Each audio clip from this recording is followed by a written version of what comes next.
3.1운동과 대한민국 임시정부 교과서를 통해서 정리를 한번 해보도록 하겠습니다. 자, 역사 속으로에 보면 자, 여기 글이 하나 나와 있죠. 자, 사람들이 지금 횃불을 들고 있는 장면이 나오는데, 우리가 흔히 이제 뭐 독립운동, 만세운동이라고 하면 우리가 이제 뭐 그 독립선서를 이렇게 날린다던가 태극기를 흔들다던가 만세를 한다거나, 보통 이제 낮에 이루어졌다라고 이제 생각을 하는데, 밤에도 이제 독립운동이 이루어졌다라는 거예요. 자, 밤에는 어두우니까 이렇게 이제 횃불을 들고 이제 시위를 만세운동을 했다라는 겁니다. 자, 참고로 보고요. 내려와서 이제 본문 한번 볼게요. 자, 첫 번째 줄에 보면, 자, 일제는 식민통치 최고기구인 조선총독부를 설치하고요. 자, 이러한 조선총독부의 조선총독에는 일본의 육해군 대장이 임명이 되었고요. 그러니까 군인들이 임명이 되었다라는 겁니다. 자, 총독은 입법, 행정입법, 사법, 군통수권 등 절대 권력을 행사했다. 그러니까 모든 권한을 이 총독이 가지고 있었다라고 이제 볼 수가 있고요. 자, 또 한 줄 내려와서 헌병 경찰제를 통해서 강압적인 무단 통치를 실시했다. 자, 헌병은 군인을 이야기하는 거죠. 그러니까 군인이 경찰 업무도 했다. 즉 군인들이 통치했다. 강압적으로 통치했다라는 걸 알 수가 있고요.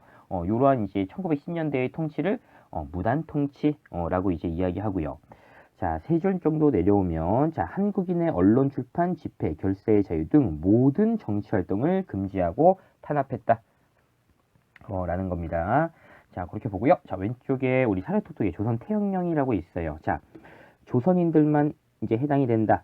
태형, 때린다 이런 거죠. 자, 3개월 이하의 징역 또는 구류에 처해야 할 자는 그 정상에 따라서 태형에 처할 수 있고요. 본령은 조선인에 하나여 적용된다. 자, 이 태형은요, 자, 병합 이전에 폐지 논의가 있었는데, 일제가 이제 유지를 시켜가지고요, 한국인에게만 적용이 되었고요. 자, 이러한 헌병 경찰은 직결 처분권, 그 자리에서 바로 이렇게 처분을 한다. 그 자리에서 태형을 이제 가할 수 있었다라는 겁니다. 자, 그러면 자, 일제가 조선 태형령을 제정한 목적은 무엇이냐라는 거예요. 자, 결국에는 우리 민족의 어떤 자주 독립 의식 이런 거를 폭력 이외의 수단으로는 진압할 수 없다라고 이제 판단을 했기 때문에 조선 태형령을 실시했다라는 거예요. 자, 보면은 우리 민족의 자주 독립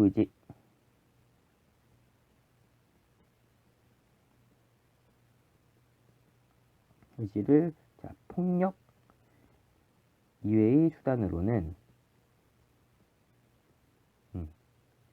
자, 진압할 수 없다고 판단해서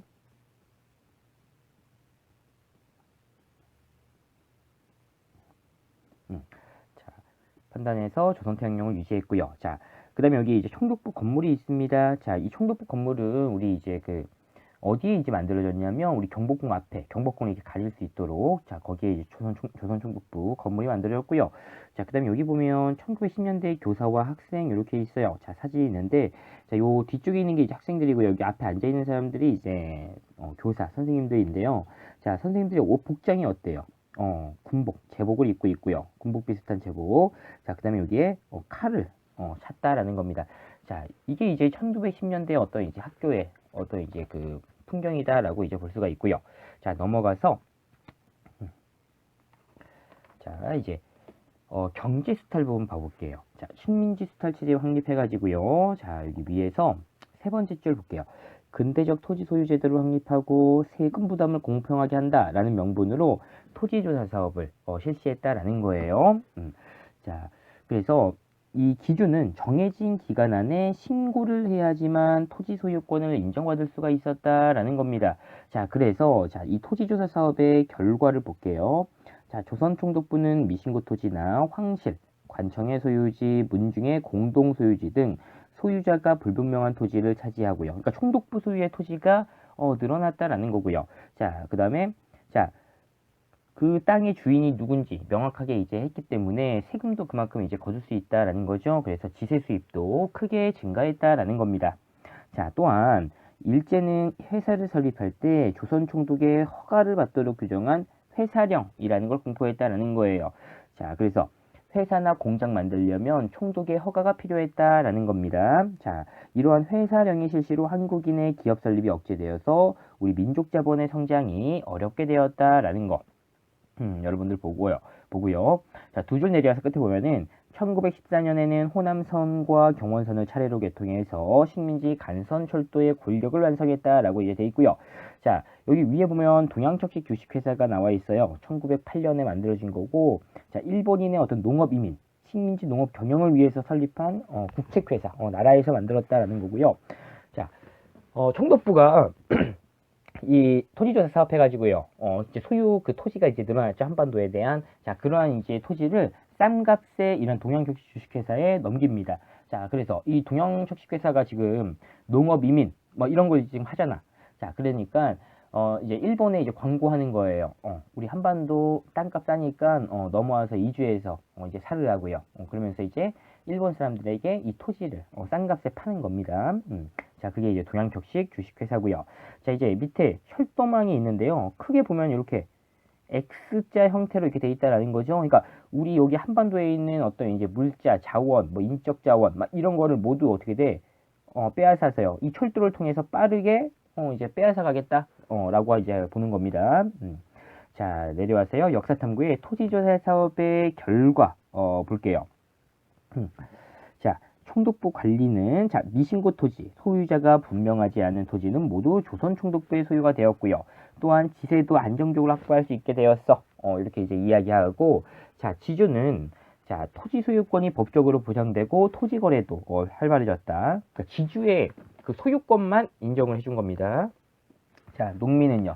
전에는 함부로 소작인을 바꾸지 않았는데 이제는 소작권이 자주 이동하고 소작료도 마음대로 올려받으니 살기가 힘들어.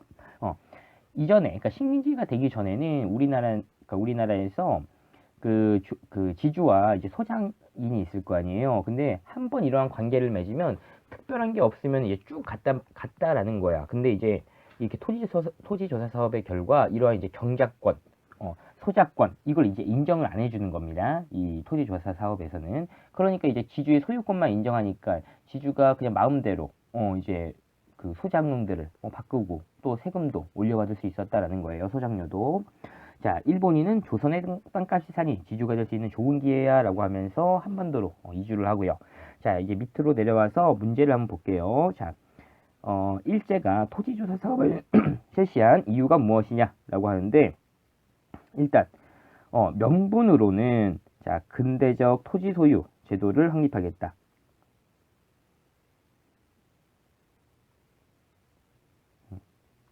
확립하고, 자, 공평한 세금 부담을 하겠다라고 이제 하는 겁니다. 자, 그런데 실상은 어땠냐? 실제로는 자, 토지를 결국에 이제 공동 소유의 그런 걸 토지를 빼앗는 거죠. 그다음에 지세를 확보한다. 세금을 확보한다라는 거예요. 자, 여기 이제 토지조사 사업에 실시한 이유 이렇게 이제 볼 수가 있고요. 자, 그다음에 토지조사 사업의 결국에는 여기 위에서 이야기한 거예요. 자, 조선 총독부에 토지가 증가했다. 그 다음에 지주의 권리가 강화가 됐다. 농민들은 소작농으로 전락을 했다. 자, 또, 자, 일본인 대지주가 출현했다. 요런 게 이제 그 토지조사 사업의 결과다라는 거예요. 자, 그렇게 이제 확인을 하고요. 넘어가도록 해볼게요. 자, 이제 우리가 이제 식민지 시기를 공부할 때는 크게 세 개의 주제로 나눠서 이제 보랬죠. 그 통치 방식, 경제 수탈, 이제 독립운동 이런 식으로요. 자, 그래서 이제 독립운동 부분을 한번 볼게요. 자, 1910년대 국내 독립운동을 보면요. 자, 국내에서는 독립의금부, 대한광복회 등 비밀 결사가 조직됐다. 식민지가 됐으니까 몰래 이제 활동한다라는 거죠. 그러니까 비밀 조직으로 만들었다라는 거고요. 자, 국내에서는 일단 식민지 시기니까 활동이 좀 어려우니까요. 대부분은 밖으로 나갔다라는 거, 국외로. 국외로 이주한 민족 지도자들은 만주 연해주 등지에 독립운동 단체와 민족학교를 세우고 독립군을 양성하는 등 독립전쟁의 기반을 다져나갔고요. 자, 특히 자, 신민회 회원이 이회영은 남만주의 삼원보에서 자, 독립운동 단체인 경학사를 조직하고요. 또 신흥학교, 나중에 신흥무관학교가 되죠. 독립군을 양성하고, 자, 그 다음에 북간도 지역에서는 중광단이라는 독립운동 단체를 만들고요. 민족 교육을 담당하는 자, 서전서숙 명동학교, 학교를 만들었다라는 겁니다. 또 연해주에서는 독립전쟁을 준비하기 위해서 권업회가 조직이 되었고요. 하와이, 멕시코, 자, 이러한 미주 등지에서도 활동을 했다라는 거예요. 자, 왼쪽에 지도 잠깐 봐볼게요. 1910년대 만주와 연해주의 독립운동단체 해가지고요. 뭐 서전서숙, 명동학교, 뭐 중광단, 여기 사원부의 경학사, 이제 서로군정서라고 해서 우리가 나중에 한 20년대에 보면은 이 서로군정서 이제 독립군 이거든요. 요거 이제 20년대 보면 좀 이제 또 자세하게 나오니까 그때 다시 한번 볼 거고요. 자, 그 다음에 신흥학교, 신흥무관학교, 여기 권업회, 대한광복군 정부, 뭐 이게 북로군정서, 사관양성서 뭐 이런 것도 있고요. 자, 내려와서 이제 국내 1910년대 국내에서 벌어졌던 가장 이제 컸던 독립운동이다라고 하면 자, 이제 3.1운동을 들 수가 있습니다. 자, 1918년 1차 세계대전이 끝난 무렵 미국의 윌슨 대통령이 제창한 자, 민족 자결주의는 자, 약소 민족에게 독립국가를 건설할 수 있다는 희망을 전해주었다. 자, 그래서 3.1운동의 배경 중에 하나가 자, 이런 민족 자결주의다라는 거랑요. 자, 그 다음에 상하이의 독립운동가는 제1차 세계대전 후에 열린 파리 강화회의에 독립청원서를 제출하기 위한 대표로 파견됐다. 자, 이때 대표로 파견됐던 인물이 김규식이고요. 자, 일본에 있던 한국인 유학생은 도쿄에서 28 독립선언을 발표했다라는 거예요. 이 3.1운동의 배경이 어떤 이제 좀 크다, 가장 크다라고 하면 지금 여기 민족자결주의와 28 독립선언을 들 수가 있고요. 하지만 그 이전에 우리가 국내나 국외에서 꾸준히 독립운동을 이제 해왔다라는 거야. 그게 이제 밑바탕이 됐다라는 거고요. 자, 이렇게 이제 도쿄에서 일본에서도 자, 우리나라 유학생들이 자, 이렇게 독립선언서를 발표했다라는 소식이 이제 국내에 전해지면서 국내에 있던 민족 지도자들이 이제 이 만세운동을 계획을 하게 되는 건데요. 자, 고종의 인산일을 기해서 대대적인 만세 시위를 벌이고요. 이를 통해서 우리 민족의 독립의지를 전 세계에 알릴 것을 계획했다라는 거예요. 자, 왼쪽에 보면 이 민족 자결주의 설명이 있는데 자, 뜻은요. 각 민족은 정치적 운명을 스스로 결정할 권리가 있다는 주장이다. 자, 그 민족은 스스로 결정할 수 있다라는 거. 자결. 자, 이 원칙은 본래 1차 세계대전 패전국의 지배를 받던 식민지 민족에게만 해당되는 것이 원칙이었다. 즉, 패전국, 막 독일, 막 이런 데만 이제 해당이 되는 건데요. 아시아 각국은 모든 민족에게 해당되는 원칙으로 해석했다. 그러니까 오해를 한 거죠. 우리 아시아 국가에서. 하지만 오해는 했지만 그러한 어떤 이제 생각들이 정신들이 이제 이 만세운동에 영향을 주었다라는 겁니다. 자, 그렇게 이제 확인하고요. 자, 넘어가서 3.1운동의 전개 한번 봐볼게요. 자, 1919년 3월 1일 민족 대표는 태화관에서 독립선언식을 가졌고요. 자, 같은 시각 탁골공원에 모인 학생과 시민들은 독립선언서를 낭독하고 대한독립만세를 외치면서 시위를 시작했다라는 거고요.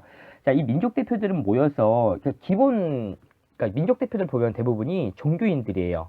어떤 이제 막 평화, 뭐 비폭력, 막 이런 걸 이제 당연히 생각을 하겠죠. 그래서 사람들이 많이 모이면 혹시라도 이게 폭력 시위로 변할까봐 나중에 이제 당일날 이 민족 대표들이 처음에는 이제 이 종로의 탁골공원에서 이 시위를 이제 하려고 했으나 폭력 시위로 번질까봐 민족 대표들만 따로 이제 태화관으로 이동을 해서 여기에서 독립선언식을 가졌고요.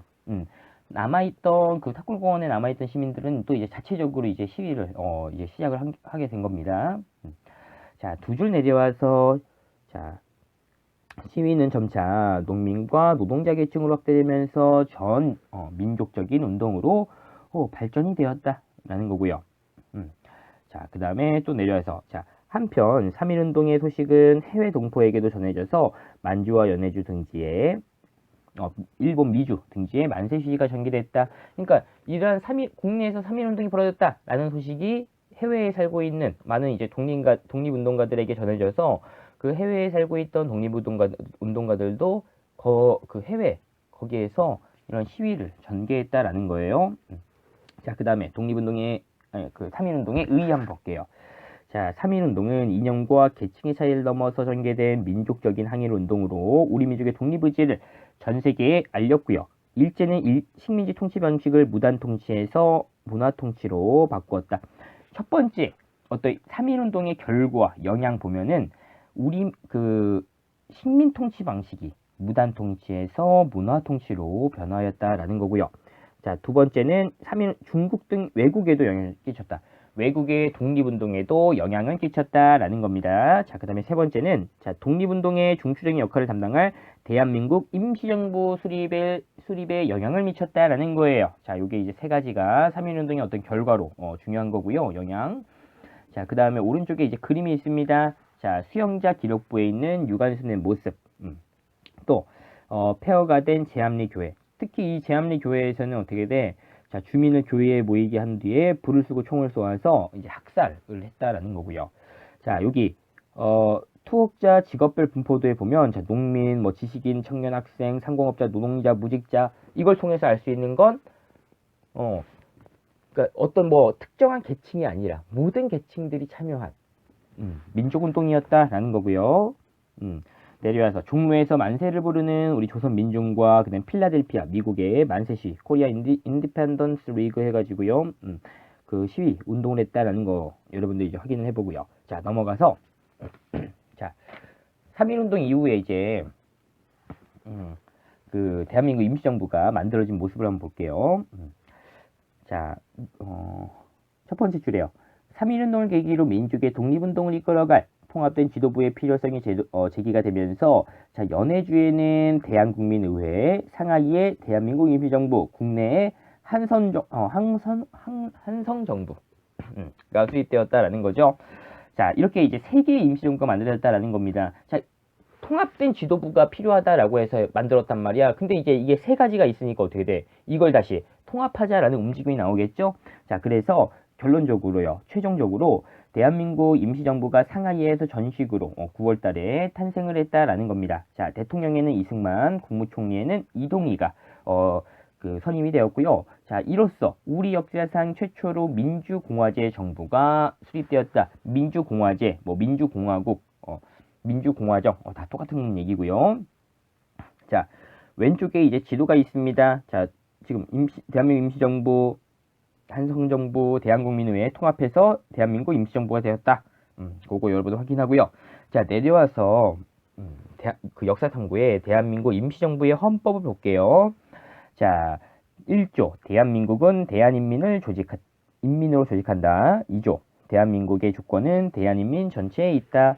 4조 근데 지금 여기 봐봐. 인민이라고 나오는데 우리가 흔히 인민하면 뭐 어떤 사회주의 국가에서 사용하는 그 단어다라고 이제 지금은 이제 알고 있지만 이 시기만 해도 인민하면 그냥 우리 현재 쓰고 있는 그냥 국민의 의미예요. 그러니까 모든 주권은 국민에게 있다. 국민은 모두 평등하다. 국민을 조직한다. 이렇게 이제 보면 되고요. 자, 5조에 대한민국의 입법권은 의정원이, 행정권은 국무원이, 사법권은 법원이 행사한다. 자, 이렇게 있어요. 자, 위 자료를 통해서 대한민국 임시정부가 추구한 정치 형태, 자, 삼권 분립에 입각한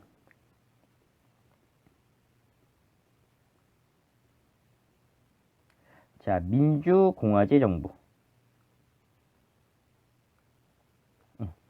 자, 입법권, 행정권, 사법권 이게 이제 어느 한 사람이 이제 장악을 하면 이제 그 국가의 어떤 이제 그 통치가 그 사람에게만 너무 집중이 되니까 삼권을 분립한다. 세 가지 권한을 분립한다. 나눈다라는 건데요. 우리나라도 현재도 마찬가지죠. 자, 삼권 분립에 입각한 민주공화제 정부가 만들어지고요. 자, 여기 국민주권, 삼권 분립의 원리가 나타나는 조항. 자, 국민들한테 주권이 있대요. 이거 어디에 나타나요? 그렇죠. 2조에 나타나고요. 삼권 분립은 5조에 나타난다라는 거지. 자, 그렇게 이제 확인할 수가 있고요. 넘어가서 이제 임시정부의 활동에 대해서 우리가 이제 한번 확인을 해볼게요. 자, 두 번째 줄 끝부분에 자, 연통제와 교통국을 통해서 국내와 긴밀하게 연락을 했고요. 독립공책 발행하고 독립신문 이런 것도 이제 발행했다라는 겁니다. 자, 세 줄 내려와서 자, 김규식을 파리 강화회의의 대표로 파견해서 독립청원서를 각국의 대표에게 발송하면서 한국 독립의 정당성을 주장하고 자, 미국에는 외교기관으로 자, 구미위원부를 설치해서 미국에다가 우리 한국의 독립을 호소하고 자, 그런데 임시정부는 비록 지도자 사이의 이념과 독립운동 방법에 대한 의견 차이 때문에 진통을 겪기도 했으나 독립을 위한 활동을 줄기차게 이어갔다 이렇게 돼 있어요. 자, 기본적으로 우리가 당시에 독립운동가들 보면은 뭐 외교론, 뭐 무장투쟁론 해가지고요. 외교론은 우리 실력을 기르자, 뭐 실력을 길러서 이제 그냥 결국엔 이런 거지.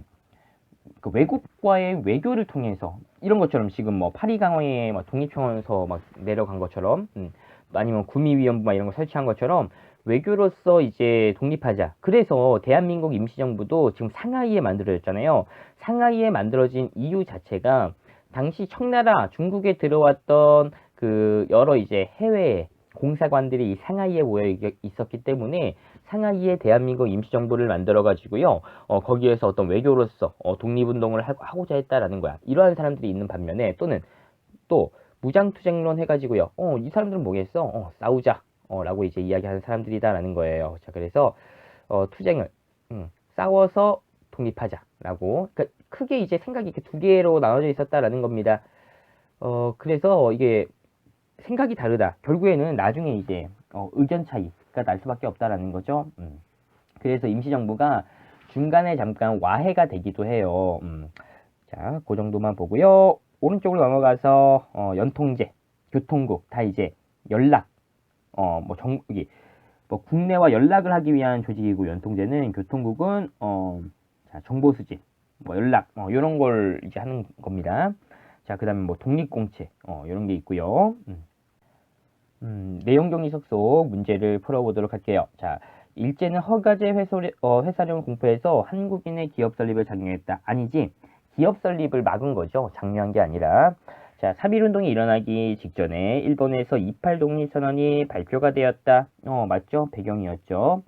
대한민국 임시정부는 3.1운동이 일어나는데 주도적인 역할을 했다. 아니지. 거꾸로 됐죠. 3.1운동이 일어난 다음에 임시정부가 만들어진 거지.